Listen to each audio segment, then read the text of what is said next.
Hello नमस्कार मित्रों, सभी को नमस्कार। आप लोगों को एडुकेयर एकेडमी 0.2 पर बहुत बहुत स्वागत है। और आज क्लास शुरू करने से पहले हम एक बात कहेंगे आप लोगों को कि हो गया आगाज, रन का युग बदलने की तैयारी है। जीत उसी की होगी जिसकी संघर्ष जारी है। जीत कभी उसकी नहीं होगी जो सोया है। सोया सो खोया, जागा सो पाया।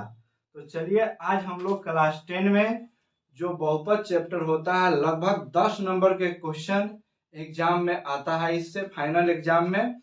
और इस बहुपद के शुरुआत में हम कुछ कंसेप्ट डिस्कस करेंगे और कंसेप्ट के बाद एक दो क्लास में ऑब्जेक्टिव के साथ सब्जेक्टिव क्वेश्चन डिस्कशन कराएंगे। ऐसा क्वेश्चन डिस्कशन कराएंगे जो एग्जाम में छपा है।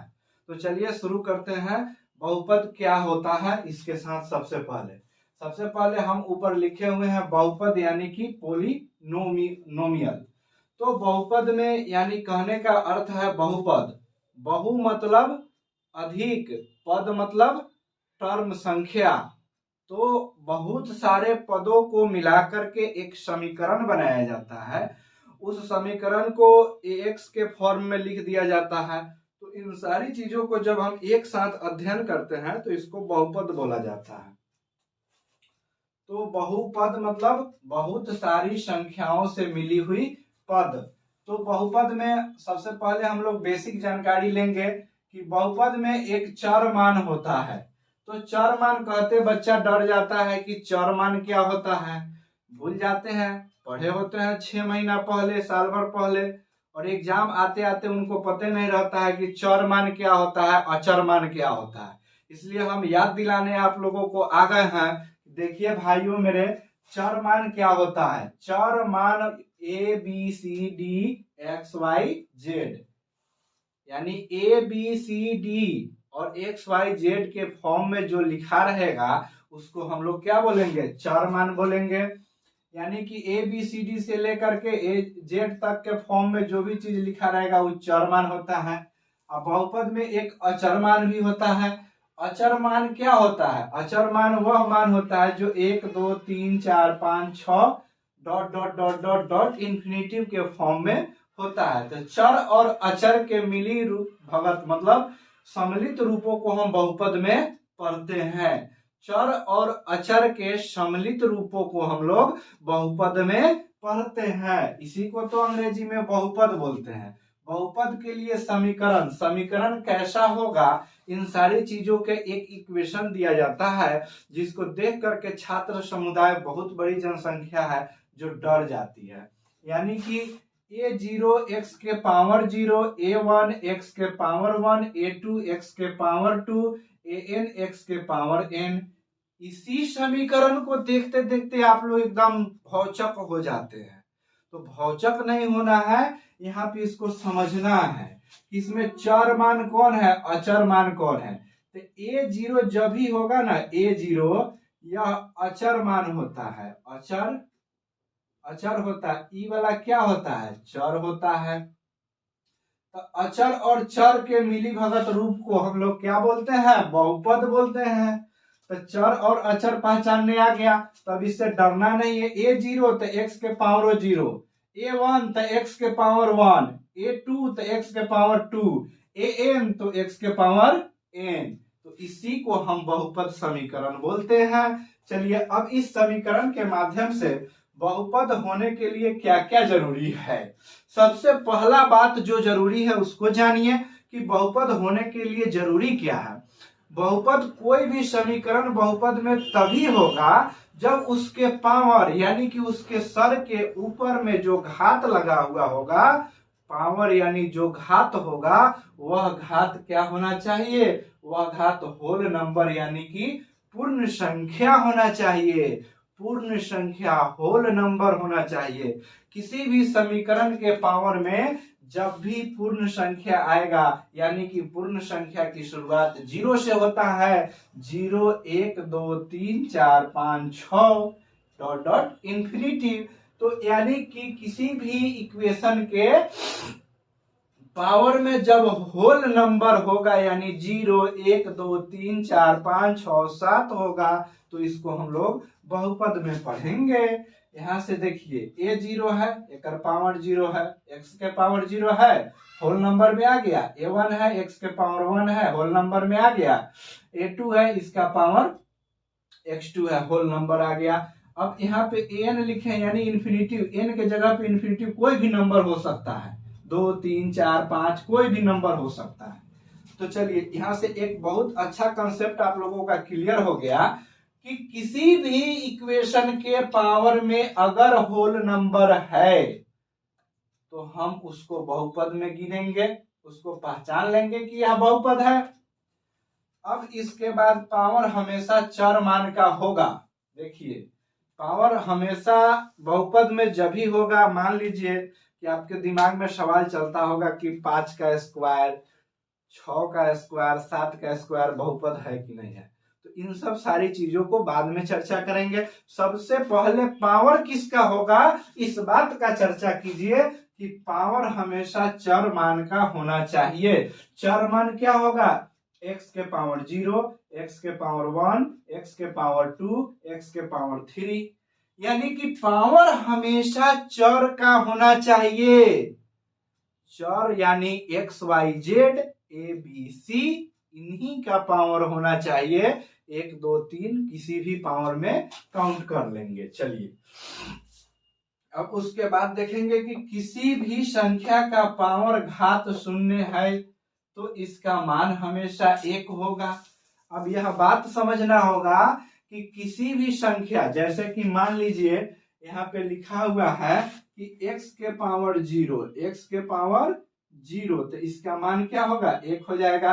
5 के पावर 0 तो इसका मान क्या हो जाएगा 1 हो जाएगा। यानी किसी भी नंबर के पावर यानी घात में जब 0 लग जाए उसका वैल्यू सिर्फ 1 रह जाता है।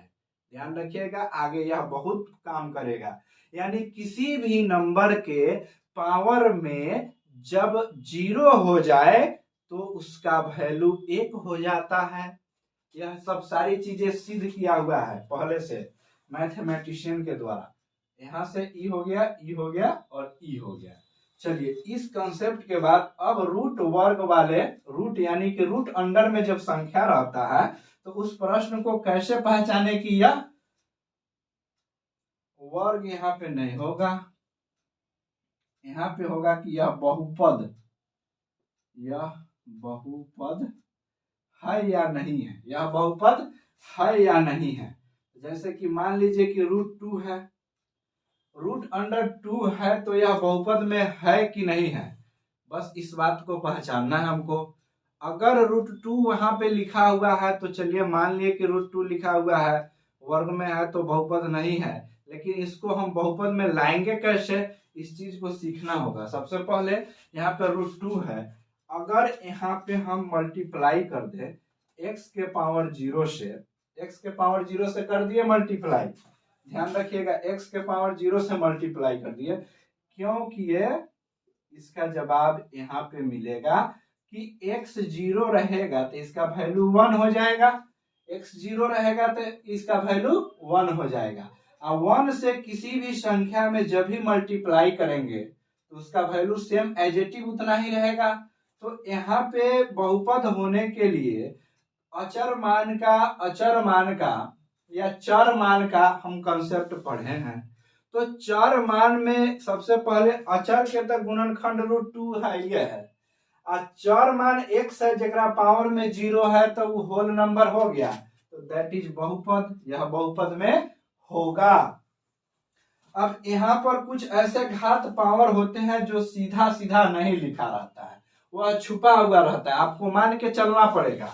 अगर कहीं भी पूछ दिया डायरेक्टली रूप से कि आप बताइए कि यह x बहुपद है कि नहीं है, तो आप कैसे पहचानेंगे, क्योंकि x के पावर में एक छुपा हुआ है, x के पावर में एक छुपा हुआ है, इसलिए इसको पहचानना बहुत सीरियस मैटर है कि यहाँ पे कुछ ऐसे घात या पावर होते हैं या तो सीधा सीधा यह लिखल नहीं रहता है, छुपल रूप में रहता है। इसको पहचान लीजिएगा तो आप क्लियर कर लीजिएगा कि यह बात क्या है, बहुपद में है कि नहीं है। तो यहाँ पे एक एग्जाम्पल हम लिखे हैं जिसके माध्यम से आपको हम बताएंगे कि यह बहुपद में है कि नहीं है। यहाँ पे जैसे कि मान लीजिए √2x लिखा हुआ है, तो इसको कैसे पहचानेंगे कि बहुपद में है कि नहीं है। तो सबसे पहले ऊपर कंसेप्ट क्या पढ़े हैं, चर और अचर के गुणनफल को, चर या अचर के गुणनफल या सम्मिलित रूप को। तो यहाँ अचर मान देखिए अलग से √2 आप लोगों को दिख रहा होगा, और √2 दिख रहा है, यहाँ x दिख रहा है, इसके पावर में कुछ नहीं है तो 1 है, कुछ नहीं है तो 1 है। एक होल नंबर में आता है, हाँ आता है सर, तो आता है तो यह मानिए सर यह बहुपद है। यही चीज अगर रहता अंडर रूट 2x, यही चीज रूट अगर 2 पे भी रहता और x पे भी रहता तो यह बहुपद में होना संभव नहीं है। इस बात यहां से आप लोग समझ गए। चलिए इसके बाद तीसरा कंसेप्ट देखते हैं कि अगर कोई भी संख्या रूट अंडर के रूप में है, रूट अंडर x के रूप में है, तो यह बहुपद में नहीं होगा। यह बात आप लोग वीडियो रोक के लिख लीजिएगा कि अगर कोई भी संख्या रूट अंडर x के रूप में है तो यह बहुपद में नहीं होगा। क्यों नहीं होगा, रूट अंडर x को जब हम सोल्व करेंगे तो x के पावर में 1/2, यानी कि कंसेप्ट कहता है कि पावर में सिर्फ होल नंबर होना चाहिए। आप जो कंसेप्ट पढ़े हैं होल नंबर वाला, यही ना पढ़े हैं कि पावर में होल नंबर 0 1 2 3 4 5 इंफिनिटी होना चाहिए, न कि 1/2 1/3 1/4 होना चाहिए। जिसके भी पावर में 1/3 1/2 4 5 6 है, तो ये सब चीजें तो गलत हो गया, तो यह बहुपद में नहीं होगा। ये सिर्फ होल नंबर की संख्या यहाँ पे होना चाहिए, ये बात क्लियर हो गया। घात भिन्न में नहीं होना चाहिए, यानी कि घात जो होना चाहिए, पावर जो होना चाहिए 1/2 1/3 1/4 के रूप में नहीं होना चाहिए। पावर सिर्फ होल नंबर के फॉर्म में होना चाहिए। होल नंबर यानी 0 1 2 3 4 5 याद रखिएगा, होल में भी 0, यहाँ शुरुआत में भी 0, ठीक है। अगर 1/x है तो घात में इसको किस प्रकार लिखेंगे, इस चीज को समझना पड़ेगा कि अगर मान लीजिए कि 1/x है तो इसको घात में कैसे लिखिएगा, x ऊपर चल जाएगा, एक माथ पर 1 वाला टोपी पहिर जाएगा, यानी कि यही ना लिख दिए हम यहाँ पे कि अगर 1/x है भाई तो ई कैसे हो जाएगा, ई ऊपर जाएगा तो एक माथा पर माइनस होगा, तो माइनस एगो चढ़ गया यानी कर्ज ले लिया, एगो के नीचे है तो यानी एगो कर्ज में डूब गया, एगो के नीचे 2 है तो 2 कर्ज हो गया एक माथ पर, ऊपर जाएगा -2 यानी 2 कर्ज, x के पावर 3 तो ऊपर जाएगा तो 3 कर्ज। अब कुछ एग्जाम्पल हम लिए हैं जिसको पहचान के बताएंगे कि आप लोग बताइए कि यह बहुपद में है कि नहीं है। जब कंसेप्ट इतना पढ़ा दिए तो मेरा भी फर्ज बनता है भाई कि कुछ क्वेश्चन कराए हम आप लोगों को। x प्लस अगर 1/x को आप सोल्व कीजिएगा तो x के माथा पर टोपी पहिरिएगा, एगो कर्जा ले लिया। अब बताइए आप हमको कि -1 होल नंबर में आता है कि नहीं आता है। अगर होल नंबर में आता है तो यह सही है, और होल नंबर में -1 नहीं आता है तो यह बात गलत है। तो होल नंबर चेक करेंगे 0 1 2 3 4 तक कहाँ है, माइनस में है, तो काटिए धड़ाक से, बहुपद में यह बात नहीं है। अब इसको मिटा दीजिए यहां से थोड़ा सा। अब आया कि x² -3, तो -3 तो अचर मान है, उसको रहने दीजिए, छेड़छाड़ नहीं कीजिए। चर मान में देखिए, चर मान का पावर क्या है, होल नंबर है, 2 होल नंबर होता है तो यह बहुपद है, इसमें टिक मार लीजिए कि यह बहुपद है। अब आइए बात यहाँ पे आ गया कि 2x² + 1/x, इसको कैसे सोल्व करेंगे, 2x² प्लस x के माथा पर -1 -3, इस -1 के कारण यह बहुपद में नहीं है। एगो आम जैसे सड़ जाएगा टोकरी में तो पूरा आमवे सड़ जाता है, कहावत तो है ये है। तो उसी तरह ये बीच में एगो लड़का है कर्जखोर, कर्जखोर एक साथ जुड़ा तो एकरो के नाश पीट दिया। अब यहाँ है √2x, तो √2x है, इसको √2 बाहर है, x अलग है, x में कुछ नहीं है, तो पावर में 1 है, छुपा हुआ पावर जो पढ़ाया वही बात है। तो छुपा हुआ पावर है तो इसलिए यह बहुपद में है। अब आइए कि √2x कैसे सोल्व कीजिएगा। इसके पावर में तो कुछ आएगा ही नहीं, आएगा भी माइनस में जाएगा तो ई गलत हो गया, ई बहुपद में नहीं है। अब बात रहा कि 5 कैसे बहुपद में है, इस चीज को समझिए। सिर्फ 5 लिख देगा, 2 लिख देगा, अब यह बहुपद है तो कैसे है। मान लीजिए 5 है, अगर x के पावर 0 से गुना कर दिए तो यानी 5 गुने 1 तो कोई परिवर्तन हुआ नहीं हुआ, तो यह फिर 5 आ गया। तो अब कह रहा है कि समीकरण के पावर में क्या होना चाहिए, होल नंबर। अगर होल नंबर है तो यह बहुपद है, तो चलिए यह बहुपद है। अब x² माइनस √2x माइनस 3, अब देखिए यहाँ पे होल नंबर है, इसके पावर में भी होल नंबर है, इसको गिनती नहीं कीजिए, अचर मान है। तो चलिए ये हो गया, ये भी बहुपद में है। तो इस प्रकार आप लोग बहुपद पहचान करके अपना 2-3 नंबर क्लियर कर लेंगे आज के क्लास से, और जो आने वाले बच्चे होंगे वो कंसेप्ट पढ़ लेंगे। आप लोगों का मेरा यह प्रयास कैसा लगा, अगर अच्छा लगा है तो मेरे एडुकेयर एकेडमी को लाइक शेयर एंड सब्सक्राइब कीजिए और थोड़ा फैलाइए अपने मित्रों में ताकि सभी का लाभ हो सके। और आप एग्जाम में एक बात दिमाग में रखिएगा कि क्वेश्चन छोड़कर घर नहीं लौटना है। जो समस्याओं से लड़ा नहीं हारा वही,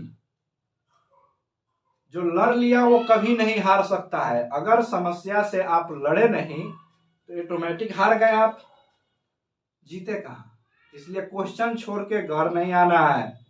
जितना हो सके एग्जाम में जो भी आए आपको क्वेश्चन उतार देना है, उसके बाद सभी को बारीकी से लिख देना है।